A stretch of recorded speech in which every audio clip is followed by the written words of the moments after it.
आप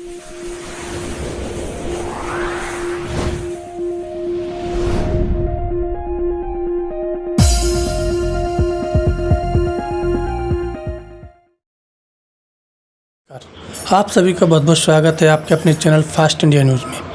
जैसे कि आप सभी को जानकारी है कि मध्य प्रदेश में विधानसभा विधायक का चुनाव आ चुका है, जिसमें हर प्रत्याशी अपनी पूरी जोरों शोरों के साथ मैदान में उतरा हुआ है। इसी क्रम में आज हम आपकी मुलाकात एक ऐसे प्रत्याशी से करवाने जा रहे हैं जो कि काफ़ी कम उम्र में है और इनके मन में काफ़ी लंबे समय से जज्बा था समाज सेवा करने का, महिलाओं को आगे लाने का। तो उसी क्रम में बात करते हैं प्रत्याशी से जो कि करेरा विधानसभा से विधायक पद प्रत्याशी हैं। जी, सबसे पहले आपका नाम जानना चाहेंगे। लाली बैदोरिया जी। सबसे पहले मेरा सभी को नमस्कार। धन्यवाद। मैं लाली बैदोरिया सेवा दल से प्रदेश सचिव हूँ, महिला विंग से। जी, तो किस विधानसभा से आप चुनावी मैदान में आ रहे हैं? मैं असेंबली एरिया 23 विधानसभा एरिया क्षेत्र 23 है, करेरा। तो ऐसा क्या कारण है कि जिसके चलते आज आपको चुनावी मैदान में आना पड़ा? करेरा का जो विकास है वो विकास हुआ ही नहीं है, बस उसको महिलाओं पे हो रहे अत्याचार, और जैसे कि अभी आप देख रहे हैं कि कोई किसी की मदद ही नहीं कर रहा। हर जगह महंगाई, परेशानी, महिलाओं का शोषण हो, अत्याचार हो, हर चीज़ बस। और जो युवाओं के साथ हो रहा है बेरोजगारी, मेन मुद्दा वही है कि बेरोजगारी। तो इसीलिए लोगों की मदद करने का जो जज्बा है वो मन में पैदा हुआ और उतारा है मैदान में। जी जी बिल्कुल। तो जैसे कि जो आपने समस्याएं बताई हैं, तो क्या इन समस्याओं पे जो वर्तमान विधायक हैं उन्होंने कभी कोई कदम नहीं उठाया? आप देख सकते हैं, क्या लगता है आपको ऐसा? नहीं, हम तो एक आपके करेरा विधानसभा में एक ऐसी तस्वीर भी देखी है जहां कैमरे का मुंह ऊपर होना चाहिए वो नीचे है, जहां कैमरे में डोरी होनी चाहिए वो डोरी गोल है, बस कैमरा नीचे लटक रहा है। ऐसी भी तस्वीर है आपके करेरा की। तभी तो इस मैदान में आने की आवश्यकता पड़ी, जरूरत महसूस तो हुई। जैसे आप भी कांग्रेस पार्टी से दावेदारी कर रहे हैं और वर्तमान विधायक भी आपका कांग्रेस के ही हैं, तो क्या लगता है आपको? तो मुझे यही लगता है कि वर्क नहीं हुआ है, तो इस वजह से विकास के लिए तो किसी ना किसी को आगे आना होगा। क्या ऐसा तो नहीं कि कहीं ना कहीं शिक्षा का अभाव रहा हो वर्तमान विधायक के साथ? जी बिल्कुल रहा है, क्यों नहीं रहा है जी।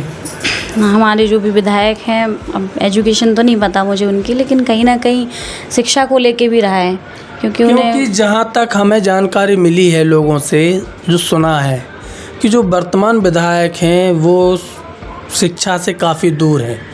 जी। तो कहीं ऐसा कुछ आपको महसूस हुआ है? मैंने पहले उनके बारे में तो नहीं सोचा था कि मतलब वो अशिक्षित हैं, इसलिए मैंने तो हर जगह ये देखा कि कहीं भी वर्क नहीं हो रहा है। वो ऐसा नहीं कि आज से ही नहीं हो रहा है, उनके आने से ही वो काफ़ी समय से, जब से ही मैं ये जन्म लिया है या जो भी है, मैं तो स्टार्टिंग से ये देख रही हूँ कि किसी भी विधायक ने यहाँ वर्क करने के बारे में कभी सोचा ही नहीं, विकास करवाने के बारे में। तो जैसे कि आज आप जनता के बीच जा रही हैं, जनता से मिल रही हैं, तो जनता से वो कौन सी मूलभूत समस्या हैं जो आपको सबसे ज़्यादा सुनने को मिल रही हैं? एक तो बेरोजगारी सबसे पहले, क्योंकि मैं युवा हूँ तो युवाओं के बारे में ही बात करूँगी। सबसे पहले आप ही देखिए, कहीं भी आपको ऐसा लग रहा है कि आज के युवा वर्क कर रहे हैं या कहीं भी मतलब अपने पैरों पे खड़े हुए हैं।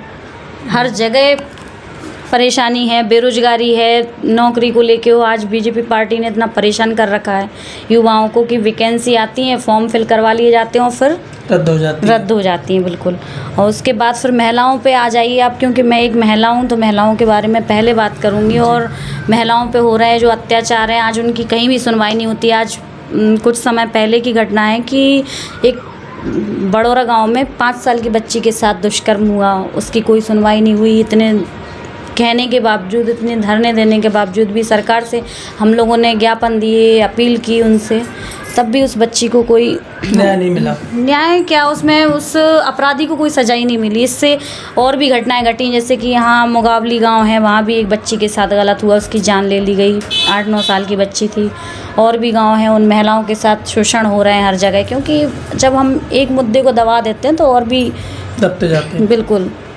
तो जैसे कि आज आप चुनावी मैदान में हैं, तो आपकी करेरा विधानसभा में स्वास्थ्य सेवाएं किस प्रकार संचालित हो रही हैं? बहुत बेकार है, अभी तो कुछ भी नहीं कह सकते। जैसे कि आप हॉस्पिटल में देख लीजिए, कहीं भी किसी को किसी प्रकार की ना तो सफाई है, ना ही किसी की कोई ज़्यादा सुनवाई है। कोई भी पहुंच जाता है तो कोई ट्रीटमेंट सही से नहीं चल रहा है। तो मैं नगर पालिका हो या हॉस्पिटल हो या स्कूल हो, सभी पे सबसे पहले इन्हीं पे नज़र रहेगी मेरी। यानी कि स्वास्थ्य सेवाएं कहा जा सकता है कि करेरा विधानसभा में पूरी तरह ठप हैं। जी बिल्कुल कह सकते हैं, पूरी तरह से ठप हैं। पूरी तरह के नहीं, लेकिन हाँ ठप है, ये कह सकते हैं। कितने प्रतिशत आपको लगता है कि स्वास्थ्य सेवाएं ठप हैं? काफ़ी हद तक। काफ़ी हद तक। तो जो आपकी करेरा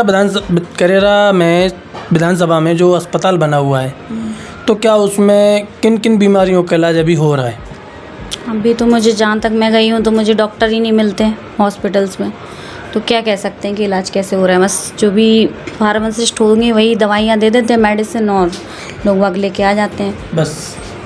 और भी जो महिलाएं हैं प्रसूता, जिनकी डिलीवरी होनी होती है, वो कुछ महिलाएं बस मुझे हॉस्पिटल्स में दिखती हैं, और जो कुपोषित हैं कुछ लोग वो दिखते हैं, बाकी उसके अलावा कुछ है नहीं। तो लेकिन हमने सुना है कि आपके करेरा विधानसभा में जो अस्पताल बना हुआ है उसमें गर्भवती महिलाओं का इलाज भी नहीं हो पा रहा है। नहीं हो पा रहा है ना, आप सही सुना है आपने।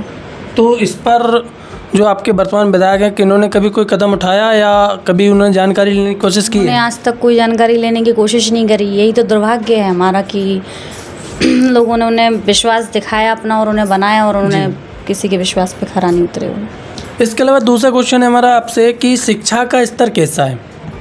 शिक्षा का स्तर भी बेकार है। तभी तो मैंने सबसे पहले बोला कि शिक्षा को लेके और बेरोजगारी को लेके युवा आज परेशान हो रहे हैं। कॉलेज देखिए, आप कॉलेज में जाइए, कहीं भी आपको कोई व्यवस्था नहीं मिलेगी। सिर्फ कॉलेज के नाम पे बच्चों के लिए, जो इसको पढ़ना है पढ़े, वो नहीं तो आराम से जा सकते हैं बच्चे। मैंने तो आज तक उनको नहीं देखा कि कोई नियम है, उनके अनुशासन में कोई भी बच्चा किसी प्रकार का नहीं है। कहीं भी इस कॉलेज ऐसी जगह बना है कि वहाँ कोई भी व्यक्ति जाके बैठे, कुछ भी करे, वहाँ आपने देखा होगा गलत काम भी हो रहा है वहाँ बैठकर। तो ऐसा कॉलेज जैसा कहीं माहौल रहा नहीं। उसमें शिक्षा को लेके तो बिल्कुल नहीं रहा है। कोई भी विषय ऐसा नहीं है जो बच्चे जाके दतियाँ पढ़ते हैं। जी। एक दो सब्जेक्ट हैं, इनको लेकर ही बच्चे बस पढ़ लेते हैं, चले जाते हैं। कॉलेज की शिक्षा के नाम पर सिर्फ किताबें लेके जाते हैं और घूम कर आए। फॉर्मेलिटीज चल रही है। जी बिल्कुल। उसके अलावा जैसे कि आपने गांव वगैरह आप जाते हैं, करेरा विधानसभा के अंदर जितने भी गांव वगैरह हैं, वहाँ आप जनसंपर्क भी करने जा रहे हैं, तो गांव के क्या हालात आपको देखने को मिल रहे हैं? गांव में बिजली नहीं है, कहीं डीपी नहीं रखी है। लोग बाग शिकायतें करते हैं कि आज हमारे गांव में बिजली नहीं है क्योंकि डीपी हटा दी गई है। जी। और हम लोगों के पास हैंडपम्प नहीं है पानी के लिए, कहीं पानी पीने के लिए परेशान हो रहे हैं हम। सड़कें नहीं हैं, जहाँ भी जाती हूँ तो भाई गाड़ी कहीं भी फंस जाती है। आप सड़कें नहीं हैं कहीं निकलने के लिए, आप पैदल भी चलने में लोगों को परेशानी हो रही है। तो बस बहुत सारी समस्याएं, बीपीएल नहीं है, शौचालय नहीं है। अभी मैं अभी रात शाम को ही गई थी, कल शिलानगर से लौट रही थी, महिलाएं शौच के लिए बाहर रोड पर बैठी हुई थी। क्या करें, शौचालय भी नहीं है। सरकार ने बोला है कि शौचालय दे रहे हैं, हम कुटी दे रहे हैं, आवास योजना जिसको बोलते हैं, कुछ भी नहीं है उसमें, कोई व्यवस्था नहीं है। अगर करेरा विधानसभा की जनता आपको आशीर्वाद देती है, आपको सहयोग करती है और आप विधायक पद पर आती हैं, तो सबसे पहला कदम क्या होगा आपका विकास की ओर? सर्वप्रथम सार्वजनिक कार्य ही मैं पहले करूंगी। शिक्षा को लेकर, महिलाओं की सुरक्षा को लेकर, गाँव में सड़क योजना को लेकर, पानी व्यवस्था को लेकर, बिजली को लेकर, और भी बस स्टैंड है, जैसे चाहे वो करेरा हो, नरवर हो, दिनारा हो, कहीं भी कोई बस स्टैंड नहीं है। बहुत सारी समस्याएं हैं जिनको विकास तो कहीं हुआ ही नहीं है। विकास के नाम पर सिर्फ जीरो मटा सन्नाटा जिसको बोल सकते हैं, जीरो बिल्कुल नील है। तो चैनल के माध्यम से आप आपकी करेरा विधानसभा की जनता को क्या संदेश देना चाहेंगी, क्या कहना चाहेंगी समस्त करेरा की विधानसभा से? यही कहना चाहती हूँ, आप लोग पहली बार, मैं अपने समाज से, अलग समाज से पहली बार तैयारी कर रही हूँ। आप लोगों का आशीर्वाद और सहयोग रहता है तो मैं जैसे ही बनती हूँ तो आप लोगों की पूरी आप अपना आशीर्वाद बनाएंगे तो मदद करने की हर तरह से कोशिश करूँगी जो नियम के अकॉर्डिंग आता है। धन्यवाद।